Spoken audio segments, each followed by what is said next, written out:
we want to strengthen the partnership between public and private sector. So this is a project that we're hoping the investors, when they get into this particular type of buildings, there are particular initiatives or new things that will bring. Probably, it assists them in terms of bringing solar energy in these buildings. And it assists us then as a city to say that where we're battling with terms of providing certain aspects of power, they're able to come in and deal with some of those things. We're opening up a new market that the private sector has always been looking for, where they're able to do things on their own, not heavily relying on the city. So we're giving them the space. So with us giving them these buildings, where we're saying in these buildings, they don't need to even purchase this building. All money must go into development of these buildings based on a long-term lease that is comfortable to them. Recently, we launched a diversity fund investment, a huge one in the city.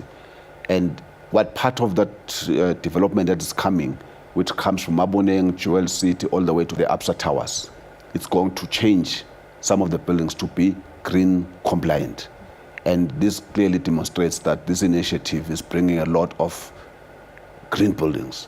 And what's also good about the green buildings, that even the look and feel of them, they look different, they look attractive, which means they open more investors to be attracted into our city, because no one wants to come to a city where it looks shabby and it's shanty. But these new initiatives, they are able to give the look and feel of a city in a way that attracts new investors into the building, into the inner city. Now, are there incentives that the city is considering offering buildings not allocated to private sector redevelopment? What we have said, what we have also done is to look at the needs of the city. What is it that we can partner within the private sector that talks to the needs of the city? We're looking at student accommodation, which is a huge challenge in the city. So with the provision of these buildings, we believe that we have opened up the market for the investors where they are battling to get some of these properties, where for our students that comes in the city that they are battling to give them these properties at definitely no charge, because they only develop them over a certain particular term of lease. So this is a first, and it gives the investors confidence that we're in them for the long haul. And we're also talking to them in terms of bringing low-cost housing.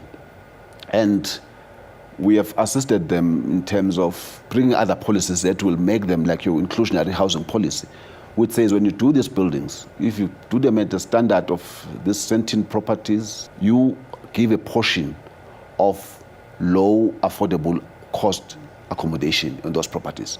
So we'll now not have one building that looks run down because it's a low cost out building, but we'll have a building, one same building with high-end people and low-cost earning. So all these initiatives are talking to what we are trying to work with, because I think what has been lacking previously, maybe just to add on that point, is that the partnership between the city and the private developers was not there. So now every incentive that is being developed has in mind what the partnership needs, what the city needs, and once we meet one another, then we're able to unlock development in the city.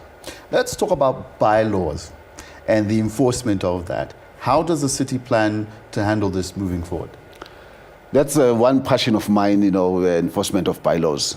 I was in Zenspread the other day engaging with the community there, where we've issued notices where people encroached on servitude property that I was not supposed to. And the feeling was that they still wanted to continue because some of the issues are coming from long time ago, to 28 problems that they have, all these legacies. But I had to explain and say that at a particular point, illegalities, lawlessness must come to an end. And the only way to do that is to start at a particular point and do enforcement. So as a city, we have taken initiatives. I think you might have seen through the mayor's lead, Buyam Tetwa project, which simply says to people, comply with the bylaws. Don't connect to our electricity grid illegally. Don't connect in our water system illegally, because now you are robbing the marginalized, you are robbing the poor people.